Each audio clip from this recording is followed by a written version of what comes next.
So yes, to clarify, Reinhardt really is that OP.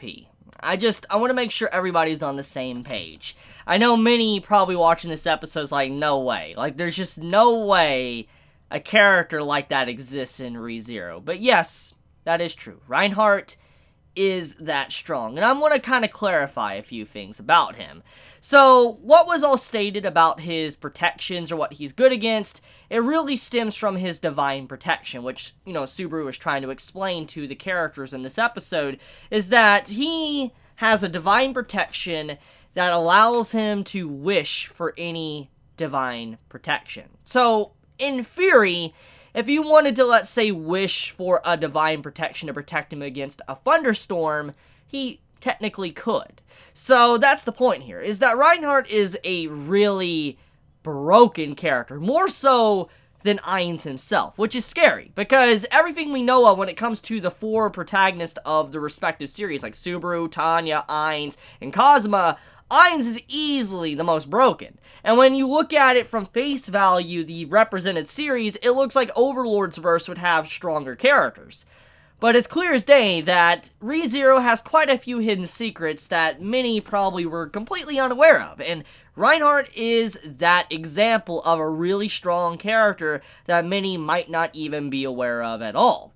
Now, to get right into it, basically, what is the reason for Reinhardt really being that strong? Like, he literally is a perfect example of a broken Isekai MC. Like, honestly, if you didn't know any better, and you heard about this character Reinhardt, and you didn't know about Subaru, what ReZero was about, you would assume that, Reinhardt was the MC. Because of just how broken he is, you would assume he's the main protagonist. But that's not the case, which is why Reinhardt even exists in the first place, and why he's used as kind of like a message for the main theme of the story.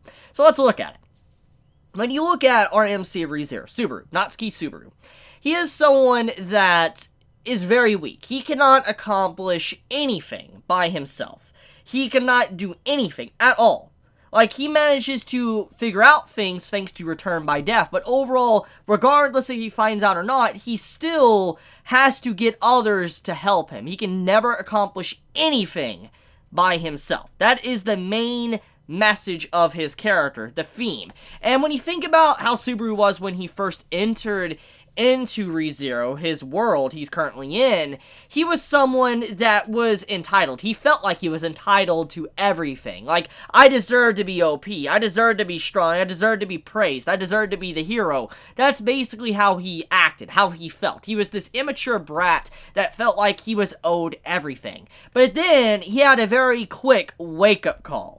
He had a quick wake-up call, realizing that he isn't anything special. He isn't anything that's, crazy strong compared to other monsters throughout his world. And so that's the contrast here, is that Reinhardt is an example of what Subaru wanted to be, but wasn't.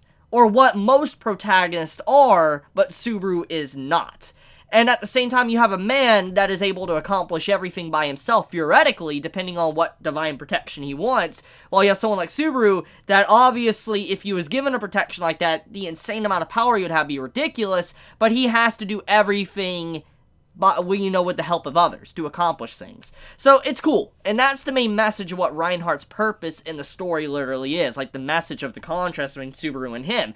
But I like that, and I think many now can probably appreciate now we don't have a character like Reinhardt as the MC of ReZero. Speaking of ReZero, I am very happy that we got some clarification on Return by Death in this episode. It's something that I have been looking forward to seeing when it's officially talked about, if Subaru won't even mention it, or if he has technically been dying throughout the journey of Isekai Quartet. When it was revealed that nobody could come back to life, he started to wonder if Return by Death even worked in this world, which basically implied to us as the viewer that he has not died at all. Since coming to this world, Isekai Quartet, he has not died at all. So, all the fan theories I made, everything is just out the window, which is sad, but at the same time, I'm still glad we got some clarification. So, Subaru has yet to die in this world. Okay, so that's good to know. However, I am very happy I am very happy to see how they handled that scene. Soon as Subaru realized Return by Death might not be working anymore, he instantly wanted to be able to talk about it. And so he tried to say something, at least to Tanya. And the creepy music that we all know way too well appeared in this episode. Unedited everything. And they nailed that. They truly nailed that, because honestly, they give me PTSD flashbacks of the ReZero anime, but it also reminded me of just the journey and all the suffering that Subaru has had to go through, and the feelings and all that. And just seeing that moment alone made me very impressed with this show. Just hearing that sound effect once again.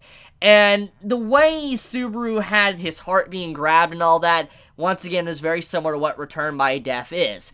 Which, let's get into that. So, if there's one thing we can definitely get from this episode, is that the functionality, or how Return by Death functions from the Witch's Curse, is definitely a lot stronger than what other deities in this world can actually do. Like, if we look at Aqua, for instance, or Eris and all that, we know that they technically can reincarnate people. But if you die in this world, from what they were talking about in this episode, is that you cannot come back to life. So, pretty much what this meant is that Subaru's Return by Death overrides the rules of this world. So, it's not technically just Reinhard that's broken, it's actually Subaru as well, or just the characters in general from ReZero are really broken. And I think that's what's going to throw everyone for a loop, is that many would assume that Overlord's characters would be probably the strongest, but when you see this episode, it kind of shifts it more over into the ReZero characters being at least the strongest a part of the 4 respective Isekai series in this series. So I like that. I like the little shift in that, because it's something that I think are going to make many start to, ponder and theory about who is really stronger. Could Ainz technically win against someone like Reinhard? There's just so many things I know many are going to be discussing. But okay. Anyways, with all that out of the way, though, I think the episode, it did a good job with its comedy, to little moments it had with Ainz and Subaru talking. Like, I especially love that maid scene, to where he's like, you have a bunch of combat maids? He's like, I don't want to hear that from someone that has, like, 2 demon maids hanging off of them. And I love those moments. It's some really great moments throughout this episode, especially the Kazuma scene, and how he's like, oh, sure, I'll put aside everything, and I'll help you all out.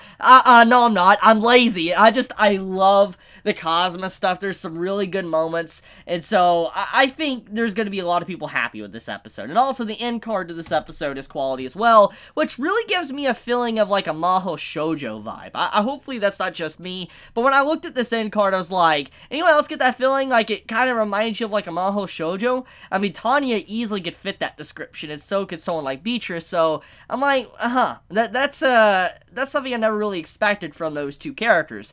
But okay, I love you guys. You have a wonderful day or night wherever you live. If you enjoy my content, please subscribe. If you like this video, please leave a like. And if you want to get notified for whenever I upload a video, please click the bell icon down below. And with that, Chibi out.